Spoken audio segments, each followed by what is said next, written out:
నా ప్రియమైన మంగళగిరి ప్రజలందరికీ మహాశివరాత్రి శుభాకాంక్షలు. అంతేకాకుండా ఇక్కడ ఎంతో మంది మహిళలను చూశాను. మీరందరూ చాలా ఉత్సాహంగా ఈ ప్రోగ్రామ్ ని చూడడానికి వచ్చారు. ఇక్కడున్న మహిళలందరికీ మహిళా దినోత్సవ శుభాకాంక్షలు కూడా.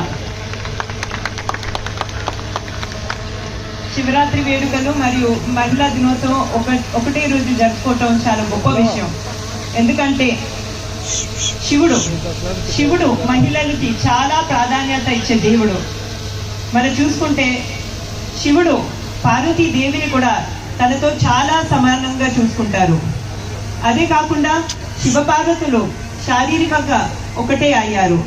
అందుకే శివరాత్రి మరియు మహిళా దినోత్సవం ఒకటే రోజు జరుపుకోవటం నాకు చాలా ఆనందంగా ఉంది. అది కూడా మన మంగళగిరిలో, మన లోకేష్ గారి మంగళగిరిలో జరుపుకోవటం నా అదృష్టంగా.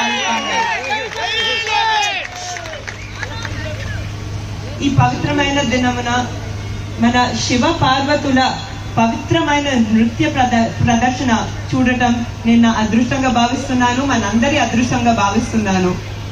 అదే కాకుండా సుమిత్ర గారు చెప్పారు, మన భారతదేశపు సంస్కృతి ఎంతో గొప్పది, ఎంతో బలమైనది. కానీ రోజు రోజుకి చాలా మంది మన సంస్కృతి గురించి, మన కళల గురించి మర్చిపోతున్నారు. నేను చాలా అదృష్టవంతురాలుగా పెరిగాను. నేను చిన్నప్పుడు నాన్నగారితో పాటు మా తాతగారు, మీ అందరి అన్నగారు నందమూరి తారక రామారావు గారి సినిమాలు చూస్తూ మన సంస్కృతి గురించి, మన పౌరాణికాల గురించి ఎంతో కొంత నేర్చుకున్నాను. కానీ కొన్ని సంవత్సరాల్లో మన పిల్లలకి, మన మనవలకి మన సంస్కృతి గురించి, మన కళల గురించి ఎంత తెలుస్తుందో నాకే తెలీదు.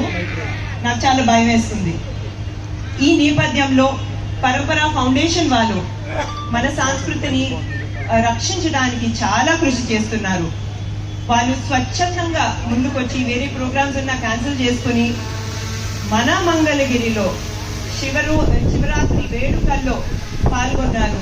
దానికి నా ధన్యవాదములు. అదే కాకుండా త్రికాయ ఫౌండేషన్ వారు ఇంత బిజీగా ఉన్నా కూడా వాళ్ళ సూపర్ డాన్సెస్ తో, వాళ్ళ పెర్ఫార్మెన్స్ లో వాళ్ళ శివపార్వతుల రోల్స్ ని ఎలా జీవించారో మీరే చూశారు. వాళ్ళు ఇక్కడ వచ్చినందుకు, ఇంత బాగా పెర్ఫార్మ్ చేసినందుకు, అదే కాకుండా ఈ ఎక్సలెంట్ స్టేజ్ లైటింగ్ అన్నిటినీ సెటప్ చేసిన ఆర్గనైజర్స్ అందరికీ నా కృతజ్ఞతలు.